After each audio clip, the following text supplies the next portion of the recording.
सबैले सिकिसक्यो क्या अब बोल्दैनन् कोही बोल्दैनन् अब बोल्नेवाला छैन तिमीहरूले क्वेसन गरे पनि एन्सर दिँदैनन् किनभने थाहा भइसक्यो नबोल्दाखेरि चाहिँ एकदम सहनशील हुने रहेछ एकदम हुन्छ नि गल्ती नगरेको जस्तो हुने रहेछ नबोलेर चाहिँ जितिने रहेछ भन्ने कुरा चाहिँ प्रुफ भइसकेको छ र अहिले चाहिँ कोही पनि बोल्दैनन् एक नम्बरमा अनि अर्को नम्बरमा तिमीहरूको क्वेसनहरू चाहिँ यस्तो यस्तो थियो कि यति घटिया घटिया क्वेसन छ कि 1 वर्ष लाग्यो बलात्कार भएको थाहा पाउन भनेर अनि यस्तो पागलनीले भनेको कुरा के पत्याउनु गर कि गरेन नि अरे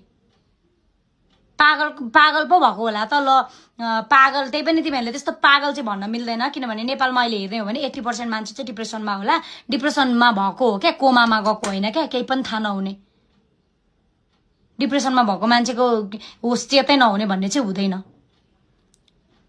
र सबभन्दा मानसिक रोगी त म तिमीहरू जस्तोलाई देख्छु क्या जसले चाहिँ यसरी कमेन्ट पर्साउँछ नि एउटा मानवता नै बिर्सेर कमेन्ट पर्साउँछ नि तिमीहरू सबैभन्दा ठुलो सबभन्दा खतरनाक मानसिक रोगी चाहिँ म तिमीहरूलाई देख्छु क्या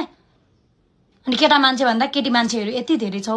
छिछि कस्तो लाज लाग्छ यार मलाई अनि हामीले अरू केटा मान्छेबाट चाहिँ के एक्सपेक्ट गर्नु जबकि छोरी मान्छेले नै बुझिरहेको छैन अनि केटा मान्छेले कसरी बुझ्छ त यस्तो कुराहरू जबसम्म तिमीहरूले आफूले भोग्दैनौ आफ्नो परिवारमा यो कुराहरू समस्याहरू आउँदैन तबसम्म तिमीहरू नबुझ्ने नै रहेछौ क्या यो कुराहरू नबुझ्ने नै रहेछौ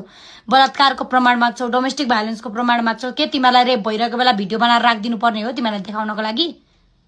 के गर्नुपर्ने हो मलाई भन त ल कमेन्टमा कस्तो खालको चाहिँ प्रमाण रेपको डोमेस्टिक भाइलेन्सको कस्तो खालको प्रमाण चाहिँ तिमीलाई देखाउँदा तिमीहरूले पत्याएर चाहिँ त्यो पीडितलाई चाहिँ तिमीहरूले चाहिँ बाँच्न दिन्छौ मरेपछि त रोडमा गएर ए जस्टिस भन्दै उफ्रिन्छौ त बाँचुन्जेल त कहिले पनि तिमीहरूले पीडितलाई बाँच्न दिएको छैनौ अहिलेसम्म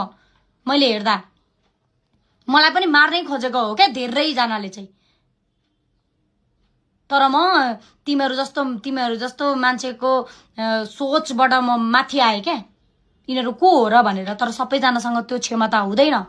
अनि बाहिरबाट कोही मान्छेहरू म बोलौँ कि नबोलौँ भएर नि पीडा सहेर गुम्सेर बसेको मान्छेहरूले यस्तो कुराहरू देखेपछि बोल्दैनन् अब आफै नराम्रो हुने रहेछ आफ्नै बेइज्जत हुने रहेछ ए मन पर्दा चमत्कार मन नपर्दा बलात्कार भनेर भन्दा रहेछन् म त बोल्दिनँ अब भन्छन् क्या तिमीहरूले गर्ने यही हो तिमीहरूले देश परिवर्तन गर्ने कुरा गर्छौ अनि यो चाहिँ परिवर्तन हुनु पर्दैन तिमीहरूको कहिले पनि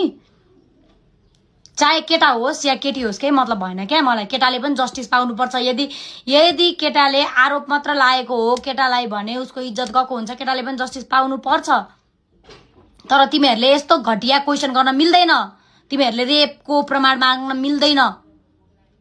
केही पनि गर्न मिल्दैन तिमीहरूले यस्तो कुराहरू तिमीहरू रङ छौ कतिवटा कुरामा अनि केटा मान्छेका लागि पनि बोल्दिनु भन्नुहुन्छ हैन हो कतिवटा कुरामा केटा मान्छेहरू पीडित हुनुहुन्छ कति जिम्मेवारी बोकेर कति जिन्दगीभर दुःख गर्नुपर्ने हुन्छ कतिजनाले धोका खानुहुन्छ कतिको के भएको छ मलाई थाहा छ तर यहाँ म रेपको कुरा गरिरहेको छु केटा मान्छे कोही रेप भएको हुनुहुन्छ भने आउनुस् मेरो कमेन्टमा म तपाईहरुको लागि भिडियो बनाउँछु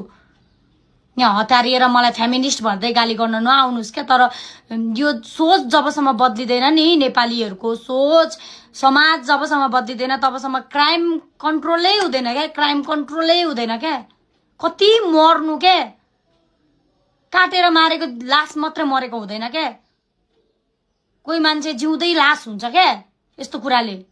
कस्तो नबुझेको क्या कस्तो नबुझेको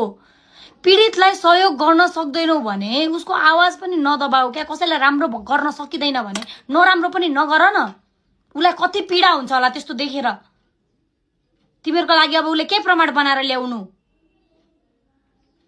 गएर केटा मान्छेलाई पनि क्वेशन गर केटा मान्छेलाई प्रमाण माग कि उले गल्ती गरेको होइन भनेर